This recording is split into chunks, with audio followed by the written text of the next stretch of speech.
Assalamualaikum warahmatullahi wabarakatuh. Waalaikumsalam warahmatullahi wabarakatuh. Bismillah, alhamdulillah, wassalamu ala rasulillah, wa ala alihi wa sahbihi wa man walah, amma ba'da. Para pemirsa, penonton channel YouTube Tafsir Al-Quran.id, selamat datang di segmen Kisah Inspiratif Pakar, sebuah segmen di mana di sini kita akan menggali dari kisah-kisah pengalaman hidup para pakar di bidang kajian Al-Quran dan tafsir, baik itu dari kalangan akademisi maupun praktisi, yang insya Allah akan memberi kita inspirasi. Ya. Dan Alhamdulillah pada kesempatan kali ini narasumber sudah hadir bersama kita, yaitu beliau Profesor Dr. Kiai Haji Abdul Mustaqim, SAG, MAG. Beliau sebenarnya sudah tidak perlu diperkenalkan lagi, tapi barangkali ada dari teman-teman yang belum mengenal. Sebelumnya kita sapa dulu beliau. Assalamualaikum warahmatullahi wabarakatuh. Prof, apa kabar? Waalaikumsalam warahmatullahi wabarakatuh. Alhamdulillah Mas Lukman Hakim ya. Kabar baik ya, mudah-mudahan teman-teman juga sehat semua. Kami alhamdulillah di Jogja, di Pondok Pesantren LSK Rohmah juga sehat-sehat semua dan eh, alhamdulillah juga diberikan kekuatan ya di dalam menjalankan tugas-tugas baik tugas formal maupun non formal ya. Alhamdulillah. Baik, mungkin sebelumnya saya memberikan perkenalan singkat dulu tentang narasumber kita. Beliau Kiai Haji Profesor Dr. Kiai Haji Abdul Mustaqim, SAG, MAG. Beliau di beberapa media saya baca beliau lahir di Purworejo tanggal 4 Desember 1972. Ya, betul, betul. Beliau betul nggih. Ya, kemudian beliau pindah berhijrah ke Yogyakarta, nyantri di pesantren Krapia Yogyakarta pada tahun 1988 sampai 1998. Jadi 10 tahun di Pondok Pesantren Krapia. Kemudian dari segi akademik, beliau S1 di IAIN Sunan Kalijaga lulus pada tahun 1996. Kemudian setahun berikutnya beliau diterima menjadi dosen di kampus yang sama. Kemudian S2 dan S3 juga di kampus yang sama. S2 pada tahun 1999, S3 2007. Betul nggak, Prof?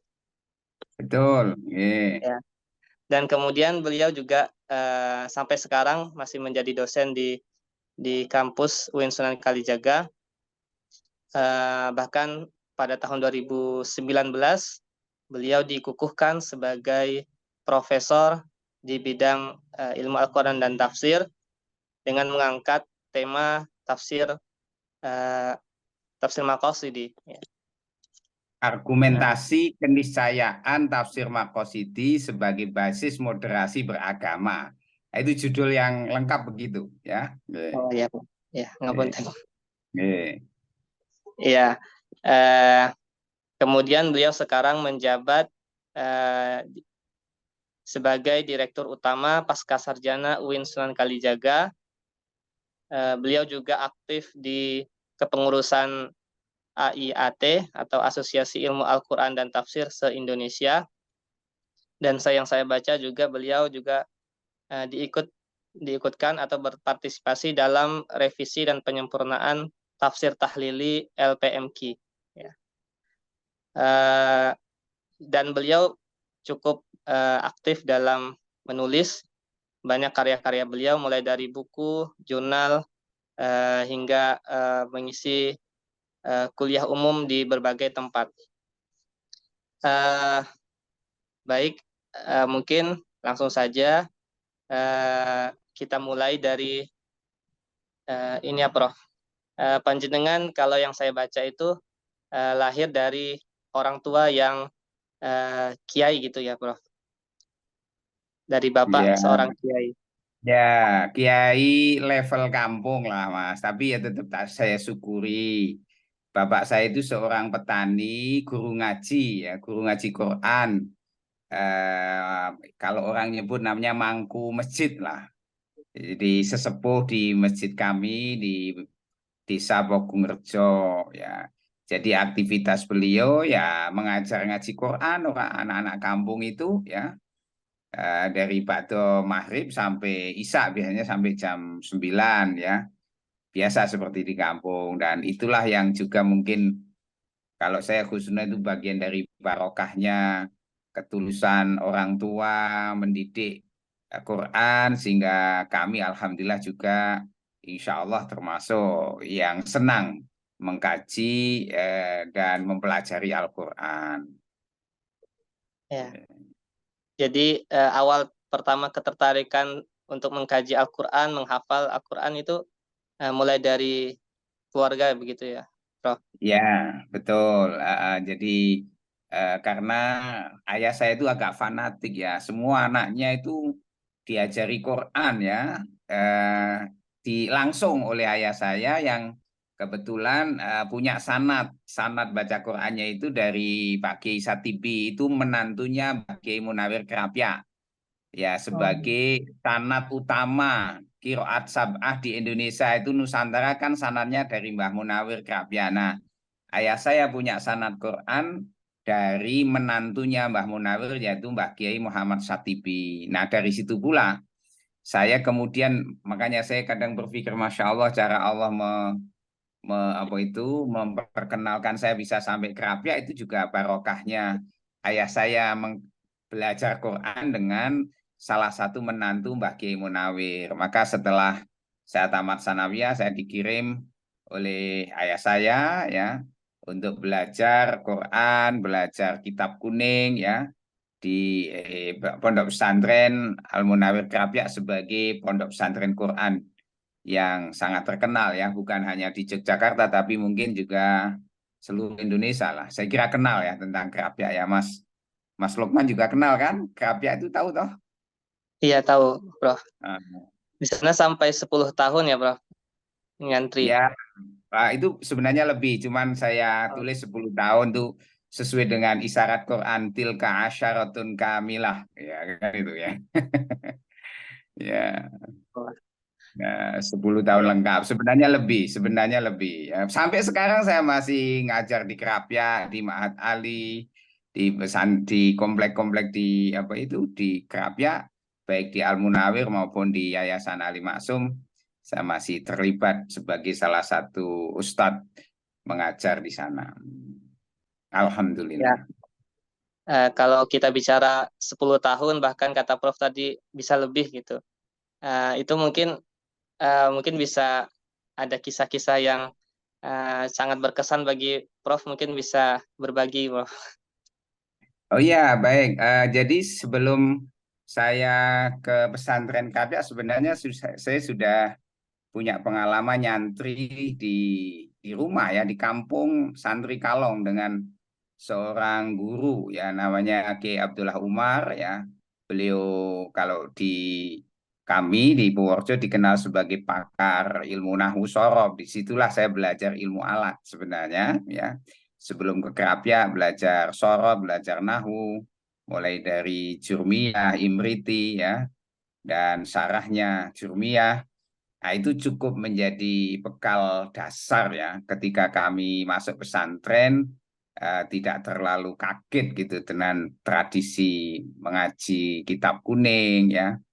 Kemudian di Kerapia alhamdulillah tahun 88 saya masih bisa berjumpa langsung dengan pengasuh pesantren Kerapia Mbah Kiai Ali Maksum sebagai seorang kiai yang sangat alim di bidang bahasa Arab, orang-orang menyebutnya sebagai Al-Qamus Yamshi ya. Qomusun Yamsi, ya, kamus berjalan, dan beliau juga seorang pakar tafsir Quran kan yang menjadi tim penyusun tafsir Kemenak. Salah satunya adalah Mbah Kiai Ali Maksum. Jadi meskipun saya nggak lama langsung mengaji sama beliau, hanya sekitar 1 tahun, tapi saya merasakan aura keilmuan beliau yang sangat inspiring. Kemudian dilanjut oleh menantu beliau, namanya Bapak Kiai Haji Muhammad Hasbuoh. Itu guru yang sangat inspiring buat saya untuk semakin mencintai kajian Quran, karena kami mengaji tafsir juga bersama beliau, termasuk dengan Kiai Haji Warsun Munawir, penyusun kitab Qamus Al Munawir yang sangat terkenal kan, ya. Jadi kami beruntung, ya, waktu itu masih ketemu kiai-kiai yang hebat-hebat, ya, sehingga itu juga menjadi inspirator kami di dalam mengembangkan belajar tentang ilmunya para kiai, para ulama di pesantren, ya. Sama Mbak Kiai Warsun kami banyak belajar, ada kitab Tafsir Al-Maraghi, beliau mengajar kitab itu, kemudian fikih muadzab yang 2 jilid itu, kemudian kitab Wahyu Muhammadi, ya, kitab-kitab kontemporer sudah diajarkan beliau yang ditulis oleh Muhammad Rashid Ridha, ya. Kemudian Alfiyah Ibnu Malik dengan syarahnya, Balaghatul Wadihah, Kifayatul Akhyar, Jawharul Bukhari, dan seterusnya itu.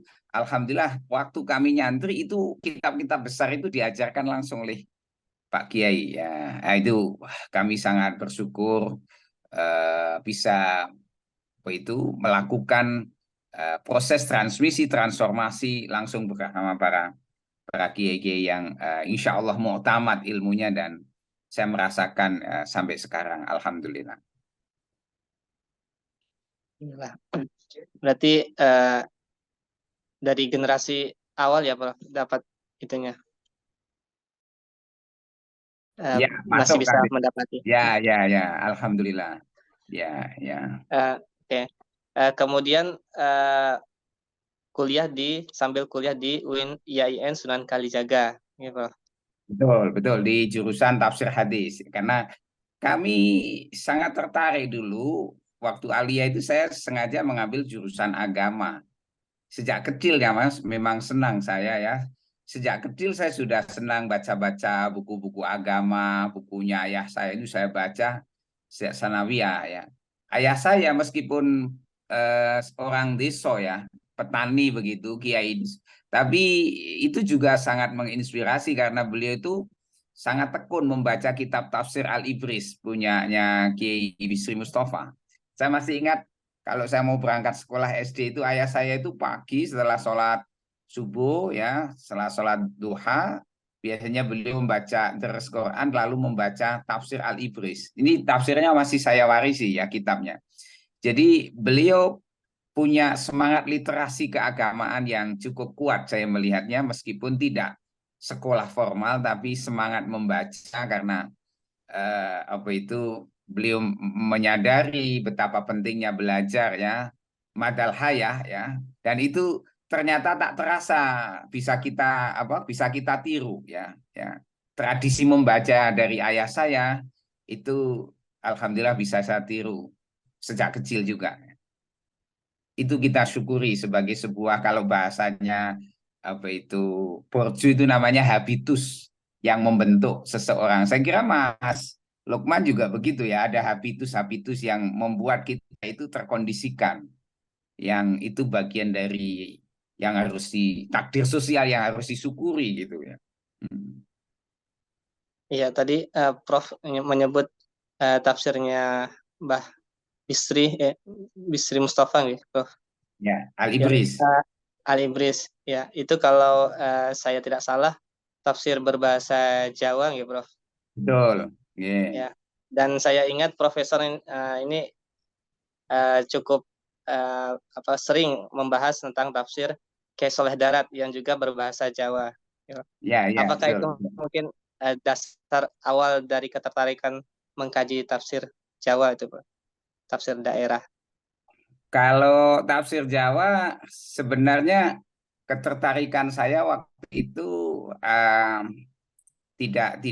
tidak berangkat dari tafsir Al-Ibris, melainkan ketika itu ada seorang mahasiswa meneliti tentang tafsirnya Mbah Soleh Darat, kemudian dia punya makhtutot gitu loh. Kitab makhtutot yang saya baca-baca, kok menarik ini. Jadi tafsirnya memang Mbah Soleh Darat itu sangat distintif, punya mumayizat. Beliau hampir semua ayat di Quran itu beliau di samping menjelaskan makna-makna zahir juga makna isyari. Yang ini membuat saya tertarik, akhirnya saya pelajari dan sampai kepada satu apa itu ketertarikan yang sangat mendalam. Akhirnya saya memutuskan untuk meneliti dan itu juga menjadi salah satu wasilah ketika saya riset, saya terbitkan di jurnal Scopus Q1 di jurnal Al-Jami'ah. Nah, itu saya neliti tentang the epistemology of Quranic Javanese ya, exegesis ya. Kiai Soleh Darat As-Samaroni ya dengan kitabnya adalah Faidur Rahman. Itu menjadi satu kenangan tersendiri yang sangat indah karena saya bisa merasakan bagaimana Mbak Kiai Soleh Darat menyingkap makna-makna isyari ayat-ayat Quran yang tidak banyak dilakukan oleh tafsir-tafsir sebelumnya. Itu pengalaman meriset beliau dan barokah yang kedua dari riset Mbah Soleh Darat, saya diberi kesempatan untuk international conference di Nijmegen University di Belanda ya tahun 2018. Nah, itu pengalaman yang menarik juga ketika saya mencoba menyampaikan gagasan tentang konsep moderasinya Mbah Kiai Soleh Darat di dalam tafsir Faidur Rahman ya. Yang saat itu tren atau isu tentang moderasi kan sedang hangat-hangatnya. Saya membawakan tema itu dan menjadi diskusi yang menarik saya kira tentang wasatiyah. Jadi konsep wasatiyah abad 19 Mbah Soleh Darat menyusun kitab tafsir, ternyata juga elemen-elemen wasatiyah itu ada di dalam tafsirnya Mbah Soleh Darat.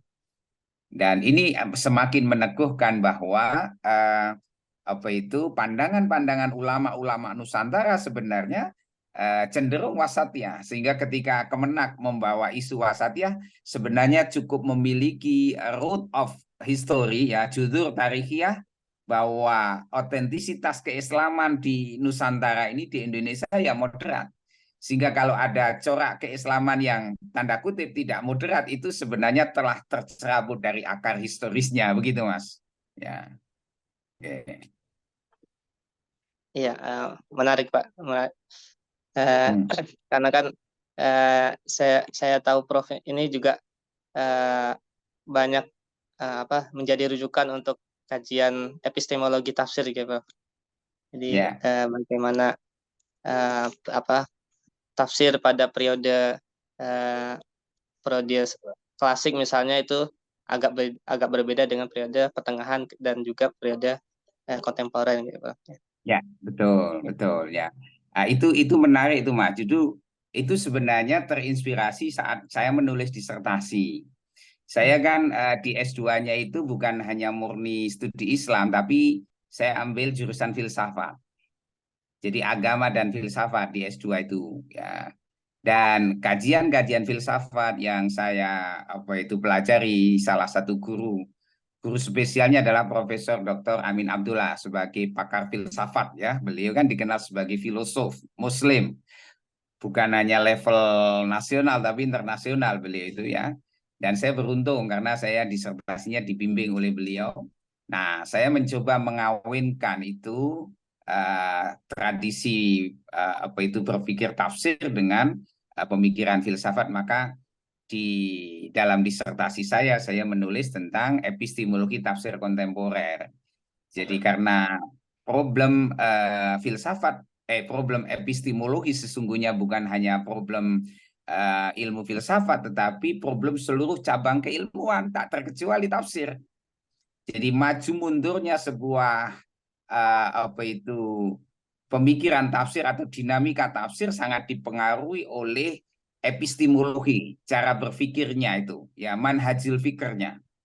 Makanya di argumen utama dari disertasi saya mengatakan bahwa taghayyur tafsir laisa mujarrad bi taghayyuril azminati wal amkinati wal ahwali wal dzuruf wa innama aidan bi taghayyuri manhajil fikr au ma yusamma bi epistemologi. Jadi perubahan dan perkembangan tafsir bukan hanya dipengaruhi oleh perubahan zaman, tempat, dan kondisi, melainkan juga epistem, cara berpikir orang. Maka ini saya kira argumen ini menjadi, menurut imat saya menjadi sangat penting. Zaman berubah, kondisi berubah, tapi kalau cara berpikir kita tidak berubah, ini tidak akan ada kemajuan apapun, tak terkecuali di dalam pengembangan tafsir. Maka diskursus tentang epistemologi menjadi niscaya di dalam kajian tafsir untuk menjadi semacam spirit ya pengembangan kajian tafsir Al-Quran ya, sekaligus sebagai tool of criticism ya alat melakukan kritik terhadap produk-produk penafsiran yang mungkin perlu mendapatkan rekonstruksi karena dinilai sebagian mungkin sudah tidak sejalan dengan semangat perkembangan zaman. Oke, Prof. Mungkin kita balik lagi ke masa-masa Prof kuliah ya. Ya, Saya lihat itu Prof alumni S1, S2 dan S3 di kampus yang sama ya. Jadi yaitu di UIN Sunan Kalijaga Yogyakarta. Jadi mungkin bisa dibilang Prof Mustaqim ini adalah produk otentik UIN Sunan oh Kalijaga. ya, Ya, dan dari saya S1 bangga itu sampai Mas, saya S3 bangga, saya sampai bersyukur berkarir bangga. hingga jadi Hmm. guru besar juga di sana. Ya, itu mungkin apakah ada alasan tertentu, Prof? Kuliah di kampus yang sama, berkarir di sana juga. Ya. Baik, ya kalau alasan teologinya yaitu takdir sosial saya, Allah mentakdirkan saya kuliah di UIN S1, S2, S3. Kalau dulu sih saya sebenarnya sudah waktu aliyah sudah punya nawaitu ya untuk kuliah di Irak waktu itu diarahkan oleh guru saya di Krabya. Saya menghafal Quran kan syaratnya dulu 4 juz ya. Saya sudah melakukan itu ya menghafal, tapi kemudian ibu saya tidak mengizinkan ya karena Irak waktu itu perang. Akhirnya saya cobalah kuliah di UIN waktu itu YIN ya, ambil jurusan tafsir hadis dan alhamdulillah saya merasa nyaman dan excited ya, happy lah kuliah di sana, menikmati dengan segala dinamika dan segala duka citanya kuliah yang sangat terbatas saat itu dari sudut pandang akses literasi ya, karena tidak seperti sekarang Mas, akses akses informasi nggak seperti sekarang. Dulu zaman saya kuliah untuk cari satu hadis bisa 1 minggu baru ketemu ya dah ya, melalui Mu'jamul Hadis itu yang ditulis oleh A.J. Wengsing ya. Itu kalaupun hadisnya ketemu halamannya kadang halamannya sudah disobek orang ya, di perpus itu. Belum Ya repot. ada aplikasi itu, Prof. Belum ada Maktabah Syamilah. aplikasi ya, nggak ada maktabah syamilah. Tapi disitulah kami justru ditempa untuk rajin ke perpus, mengenal kitab-kitab karya para ulama di situ ya. Ya. Nah, karir di UIN juga saya melihat disitulah saya justru merasa sangat memiliki karena tadi Anda katakan saya sebagai produk otentik ya, atau bahasa agamanya mungkin istiqomah ya, kuliah di UIN Sunan Kalijaga dan saya bangga menjadi alumni UIN yang otentik ya, baik S1, S2 maupun S3. Karena bagi saya sebenarnya asal kita itu memiliki semangat literasi yang kuat dimanapun kita kuliah, maka insya Allah kita juga bisa meraih ya sebuah prestasi-prestasi yang insya Allah bermanfaat gitu. Ya, saya juga setuju, Prof. Jadi mungkin yang lebih signifikan itu mungkin dari mahasiswanya ya, Prof. Dibanding Ya, betul. mungkin lingkungan juga berpengaruh, tapi mungkin yang paling berpengaruh adalah kesungguhan mahasiswanya dalam belajar gitu ya, Prof. Ya, setuju. Ya, saya kira itu ya. Jadi diri diri yang bersangkutan lah. Jadi kadang kampusnya bagus, kalau yang bersangkutan tidak committed ya terhadap apa itu aturan-aturan kampus ya bisa saja ya biasa-biasa saja. Tapi kalau kita committed ya, toh dosen di UIN yang kami rasakan juga saya kira sangat variatif ya. Banyak dosen-dosen alumni luar negeri ya yang juga sangat menginspirasi kami ya.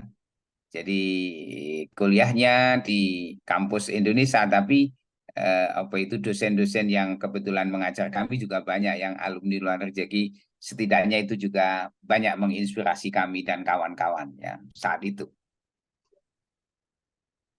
Tapi nanti juga Prof juga nanti dapat ini ya, Prof, dapat kesempatan untuk belajar di Eropa kalau nggak salah ya, Pak, apa di Amerika, dan Iya, juga ke kesempatan saya waktu itu di ini di Mesir tahun 2005 ya kami ikut short course ya untuk takhil muallimil lugha al arabiyah saat itu 2 bulan ya.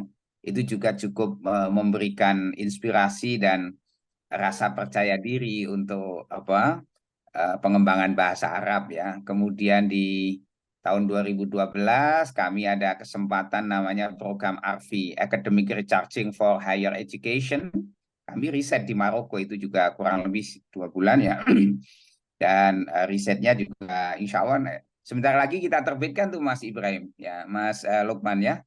Jadi riset di Maroko 2012 memang belum saya terbitkan, saya kasih judul tafsir ekologi nanti. Ini sedang cari ISBN, nanti mungkin bisa saja kita bedah ya untuk inspirasi bagaimana perkembangan tafsir ekologi yang coba kita konstruksi ya bahwa Quran ternyata sangat concern juga terhadap isu-isu ekologi yang sekarang menjadi salah satu isu aktual di abad 21 ini ya. Itu juga barokahnya riset. Lagi-lagi saya ingin mengatakan pada teman-teman bahwa Al-Quran itu kalau dikaji dengan sungguh-sungguh, dia juga akan barokahi kita. Barokah itu sesuatu yang jangan dipahami sebagai sesuatu yang abstrak ya. Barokah itu mahsus, bisa dirasakan ya. Ketika Mas Lukman misalnya belajar Quran, lalu dengan belajar Quran, barokahnya belajar Quran, belajar tafsir, lalu ada kesempatan dapat beasiswa, ada kesempatan studi lanjut, ada kesempatan untuk mungkin apa itu presentasi di sebuah forum, ya itu ya barokah itu. Kalau meminjam istilahnya Gus Baha, orang yang mau ngopeni ilmunya Gusti Allah, ya insya Allah akan diopeni Gusti Allah. Nah, saya kira ini kita harus pede, Mas Lukman ya. Mas Lukman juga pengkaji Quran kan ya. Jadi ya, saya Prof. kira kita semua terus berproses apa itu ikuti pola saja, nikmati bahwa itu bagian dari hidangan-hidangan Allah ya lewat Quran yang kita pelajari. Bersyukurlah kalau kita diberikan rasa nikmat untuk terus mengkaji Al-Quran ya karena dia tidak akan habis sampai hari kiamat. La tangqadi ajaibuhu ya. Walau anna apa itu ayatnya itu di surat Luqman ya. Walau annama fil ardi min syajaratin aqlamun wal bahru yamuddu min ba'di sab'atu abrin ma nafidat kalimatullah. Nah, itu segera clear itu. Jadi sampai nanti profesor Quran tidak akan habis ilmunya dipelajari. Ya. Ya. Amin. Makasih doanya, Prof. Ya. Ya, oke. Dan panjenengan juga sekarang mengasuh Pondok Pesantren LSQ Ar-Rahmah, gitu, dari tahun Betul. 2012. Ya, Iya. mungkin Ya itu resminya. Tapi kalau rintisan pesantrennya sebenarnya sejak 2008 diawali dari santri Kalong.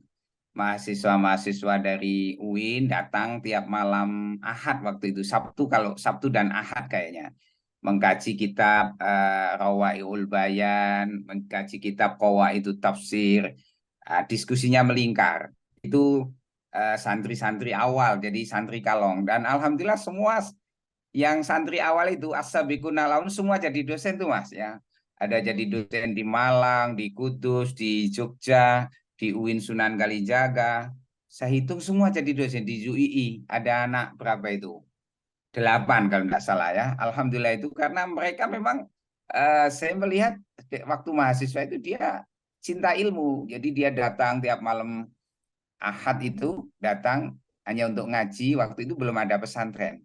Nah dari situlah kemudian diusulkan oleh salah satu santri seniornya namanya Mas Ali Imron, sekarang sudah doktor ya. Ustadz, bu, dibikin pesantren saja. Jadi saya bilang apa ya pantas bikin pesantren. Yuk, coba aja lah. Coba di anu aja Ustadz katanya. Lalu apa namanya? LSQ ya, karena ngajinya melingkar, lingkar studi Quran. Orang sering salah. L-nya dikira lembaga, itu lingkar studi Quran ya. Halakoh lidirasatil Quran karena memang dulu ngajinya melingkar ya. Sekarang sudah nggak melingkar, ada santri sekitar 60-70 lah kurang lebih itu S2, S1 dan S2 sebagai teman belajar bersama di Pondok Pesantren mahasiswa LSG Ar-Rahmah Yogyakarta. Yeah.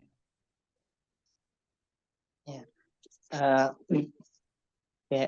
Mungkin tentang kajian Profnya ya. Mungkin bisa kan ketika pengukuhan guru besar, Prof mengangkat tema tafsir Maqasidin gitu. Ya, betul. Dan saya termasuk yang masih kebingungan Prof. Jadi ada tafsir Maqasidi, ada kalau Pak Sahirun makna kumazah, kemudian ada tafsir kontemporer dan sebagainya gitu. Mungkin bisa memberikan ini Prof apa secara singkat gitu Prof. Apa karakter dari tafsir Maqasidi ini yang panjenengan yang khas. Ya, jadi sebenarnya ini tidak ujuk-ujuk Mas ya, gagasan tafsir Maqasidi yang saya coba kembangkan. Ini juga proses ketika kami di Maroko di 2012 ya. Kami di sana apa itu ketemu dengan buku-buku Maqasid karena pusat kajian Maqasid saat itu ya Maroko dan Tunis. Jadi teori Maqasidus Syariah itu kan dari Maroko. Ya, yang basisnya adalah maslahah yang banyak dianut oleh mazhab Maliki. Nah, kemudian saya berpikir bahwa teori maqasid mestinya bukan hanya di usul fikih, tetapi juga bisa dikembangkan untuk kajian tafsir. Karena apa? Karena teori maqasid yang esensinya adalah bagaimana apa itu kita bisa merealisasikan kemaslahatan. Jadi karena esensi dari teori maqasid kan darul mafasid, jalbul masalih wa darul mafasid, yaitu menarik kemaslahatan dan menghindari kerusakan. Ini fundamental structure-nya harus paham dulu. Jadi intinya maslahat. Lalu kemudian teori ini kita tarik di dalam kajian Al-Quran ya, dan tafsir, maka kita ingin bagaimana konstruksi tafsir ya yang kita lakukan atau kita kaji harus mampu menciptakan atau sampai kepada tujuan yang maslahah tadi, tujuan yang membawa maslahah.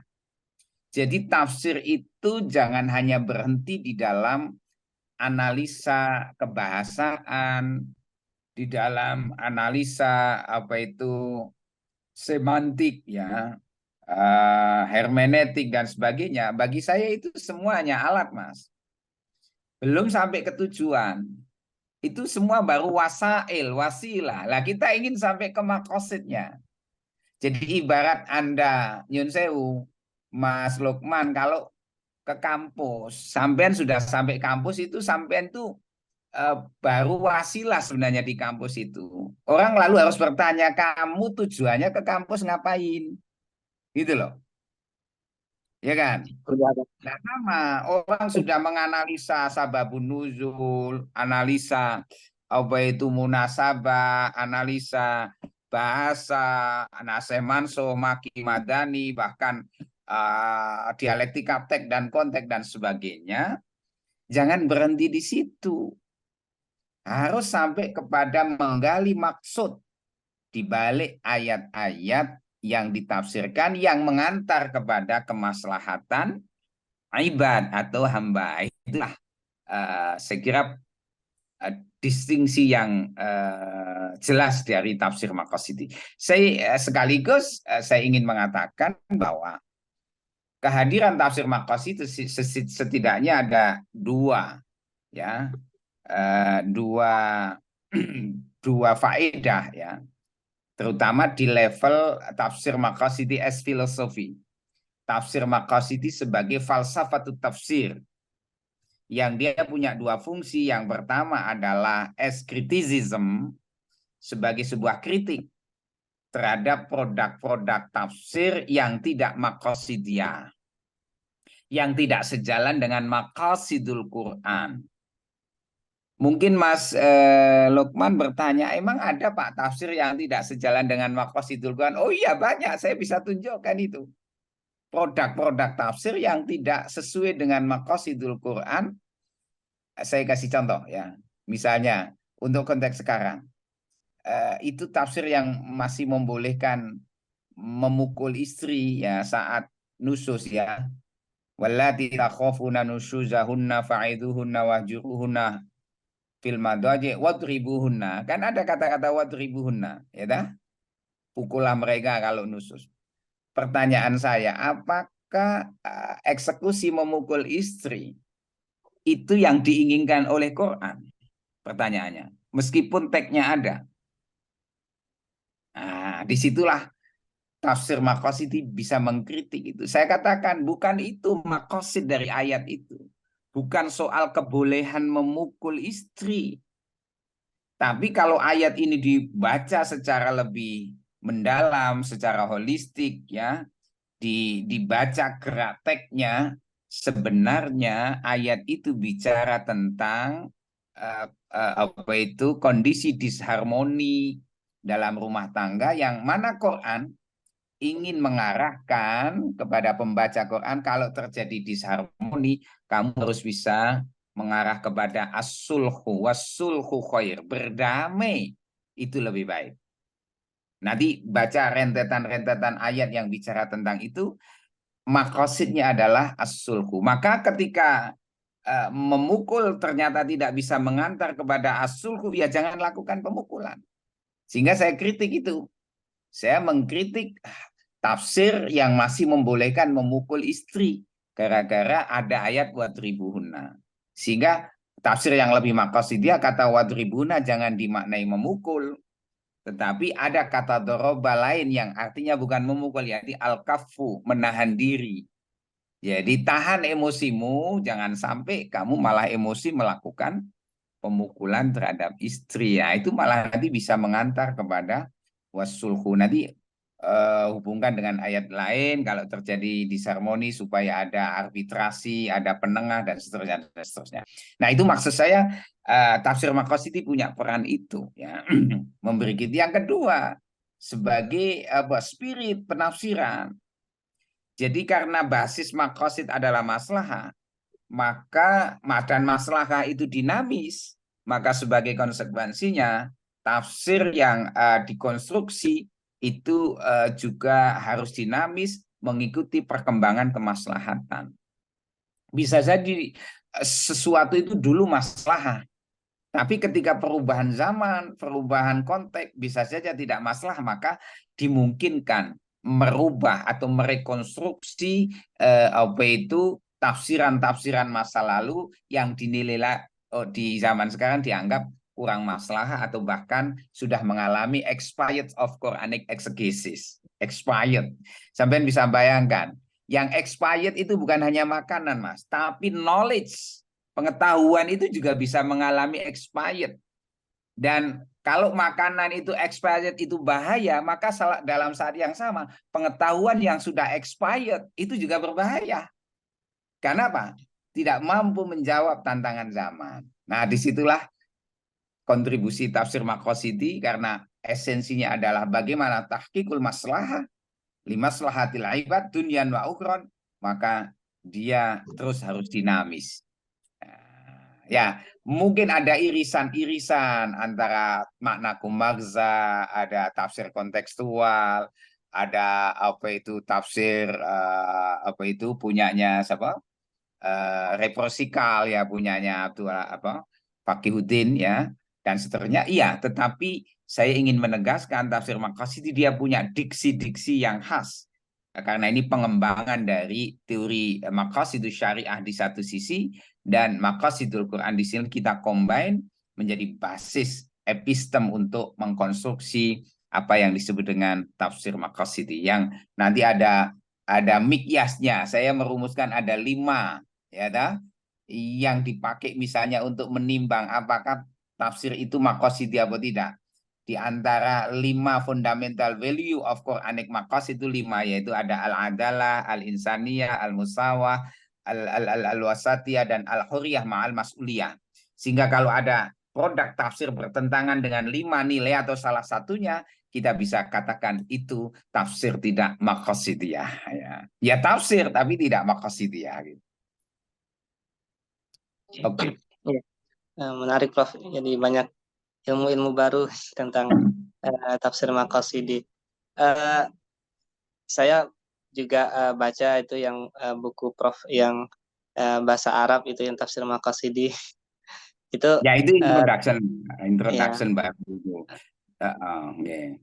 apa ada rencana ke depannya untuk lagi Prof melakukan Ya, penafsiran insya yang lebih. Allah. Jadi mohon doa aja nih. Saya akan menyusun buku pakai bahasa Indonesia aja, karena kalau saya nulis bahasa Arab itu ternyata teman-teman malah pada japri, sudah ada terjemahnya belum, Ustaz, katanya.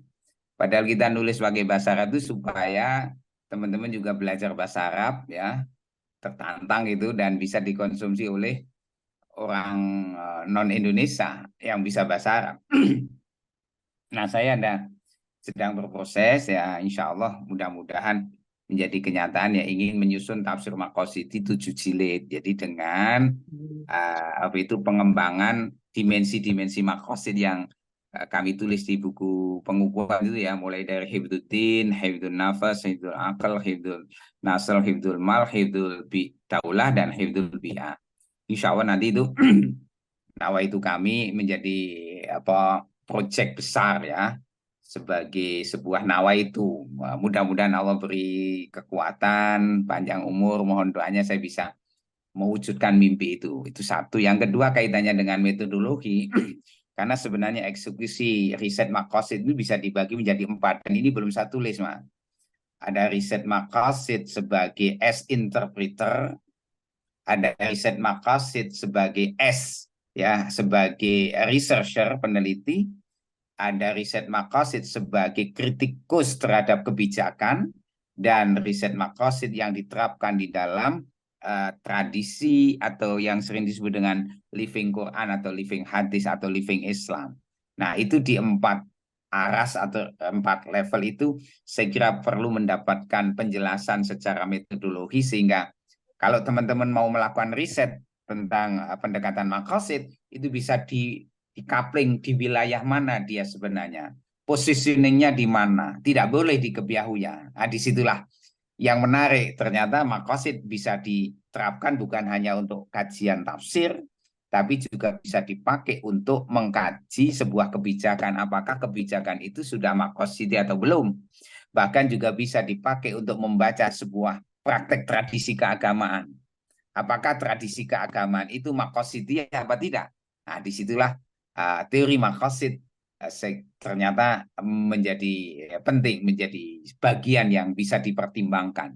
Belum lagi pengembangannya nanti ada indeks makosid. Jadi makosid itu bisa dibikin indeks, Mas, supaya terukur begitu. Selama ini kan abstrak. Jadi misalnya ini rumah tangga ini sudah masalah tenanan belum? Usroh masalah ada indikator-indikatornya.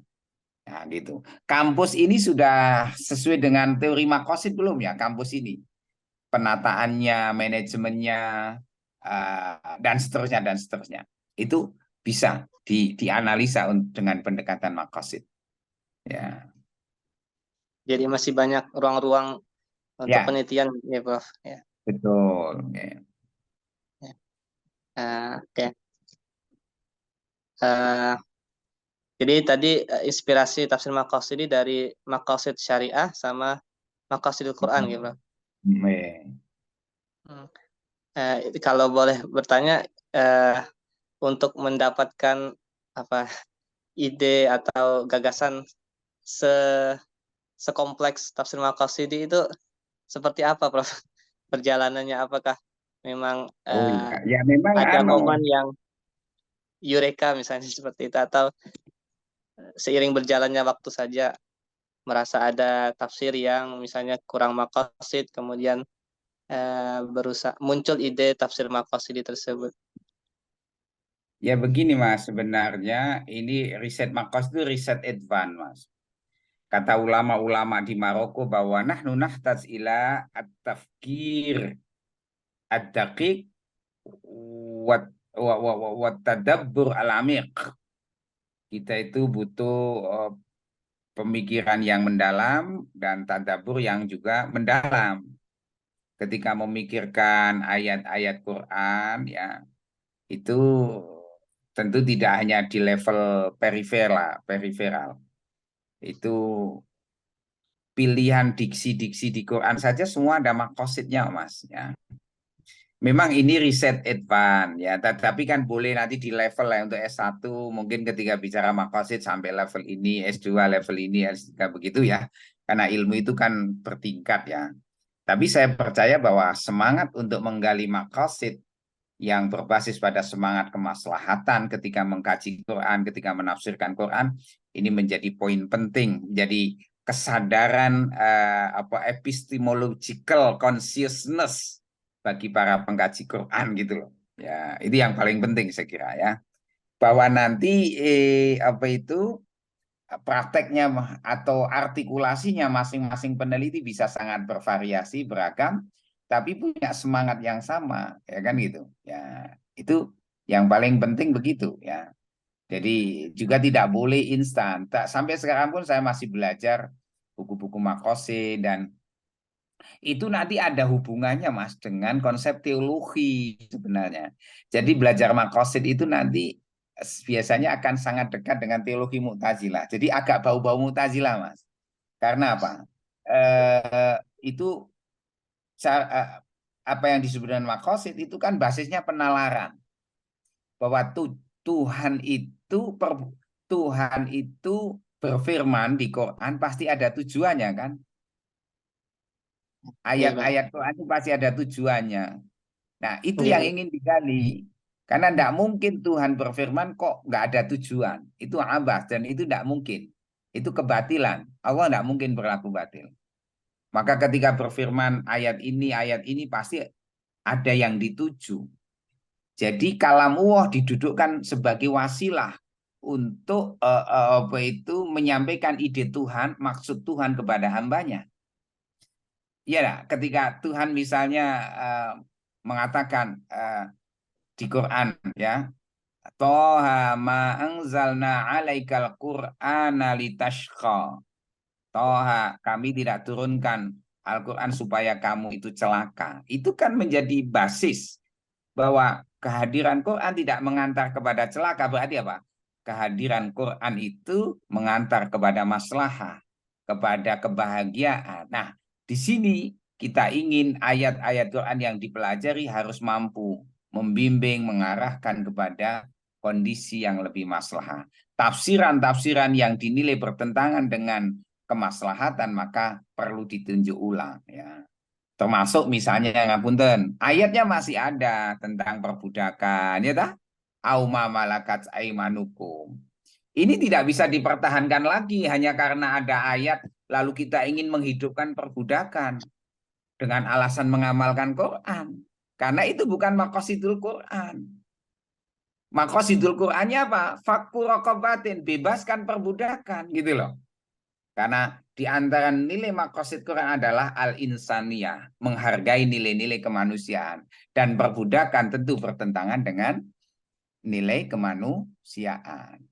Maka himat saya tidak bisa dibenarkan lagi kalau ada ulama atau mungkin masih ada ya orang Saudi saya pernah diskusi dia bilang ya perbudakan masih berlaku wong maujud fil Quran katanya. Saya bilang ana la uwafiq bihadza rai lianna maqasid al-Quran laisa ta'bid atau takhlid ar-raqabah wa innama yani aidqu raqabatin. Kama fil Quran fakku raqabatin, bebaskan perbudakan dan itu dideklarasikan sejak ayat pertama di Makkiyah ya. Ayat-ayat Makkiyah sudah deklarasi Quran adalah pembebasan perbudakan. Bahwa eksekusinya step by step ya dah.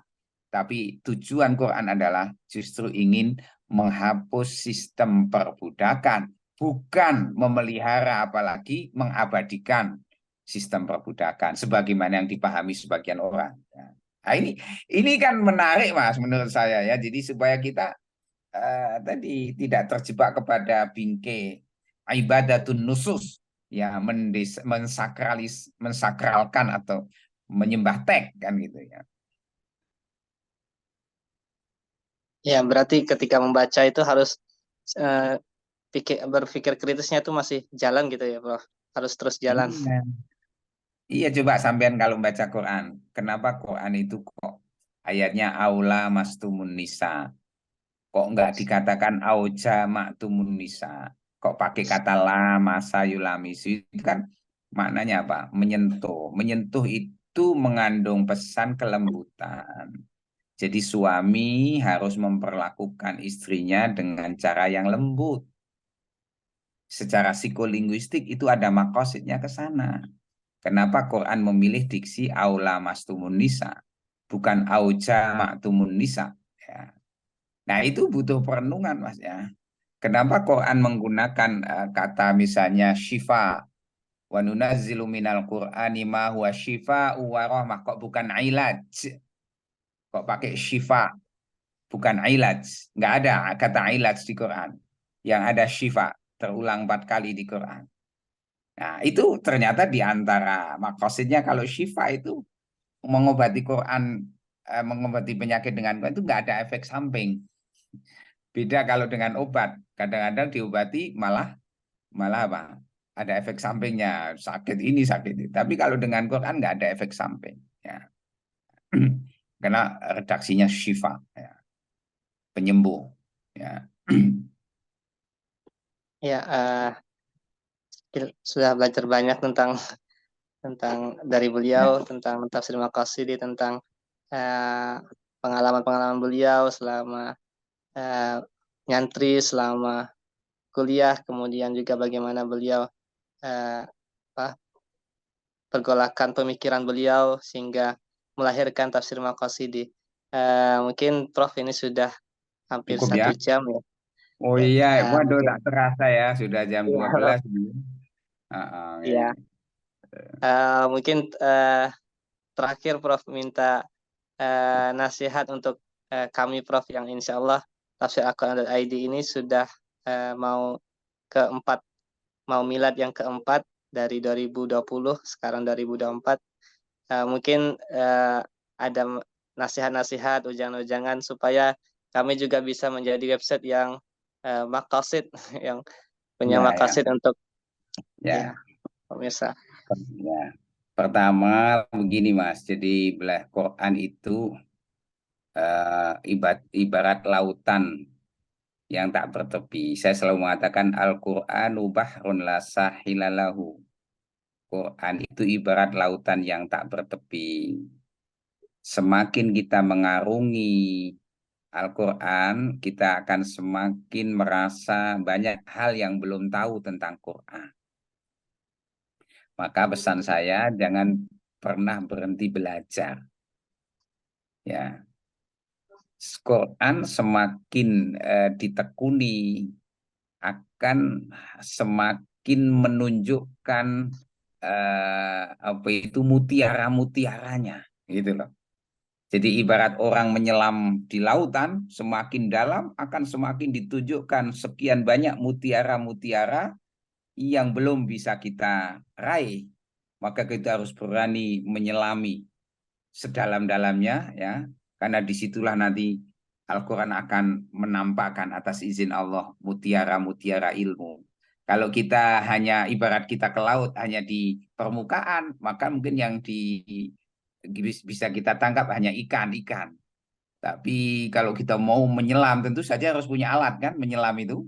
Nah, alatnya ilmu bahasa Arab, sejarah, ya dah, qawaidut tafsir, ilmunya para ulama ini harus kita pelajari, dipakai untuk menyelami kandungan isi kandungan Quran, maka Anda akan memperoleh intan mutiara yang sangat mahal di dalam kehidupan ini. Nah, disitulah Al-Quran insya Allah akan menjadi syifa, menjadi apa itu mau'idhah, menjadi apa hudan sekaligus sebagai rahmat seperti yang ada di dalam surat Yunus 57 ya. Saya kira itu Mas ya, mudah-mudahan Allah membimbing kita semuanya terus tidak henti sampai akhir hayat kita untuk belajar, mengkaji, mendalami Quran dan berusaha untuk menerapkannya di dalam kehidupan kita sehari-hari. Terima kasih Mas Lukman Hakim. Saya mohon maaf apabila cerita-cerita ini nanti mungkin ada yang kurang pas, kurang berkenan. Boleh di-skip lah mana yang pantas untuk di-share, mana yang tidak pantas ya, karena manusia tentu juga ada yang khilaf kan begitu ya. Tapi niat baik untuk berbagi mudah-mudahan ini menjadi inspirasi, motivasi buat Amin. teman-teman yang mendengar. Assalamualaikum warahmatullahi wabarakatuh. Terima kasih Mas Lukman Hakim. Waalaikumsalam warahmatullahi wabarakatuh. Terima kasih banyak Prof. sudah berkenan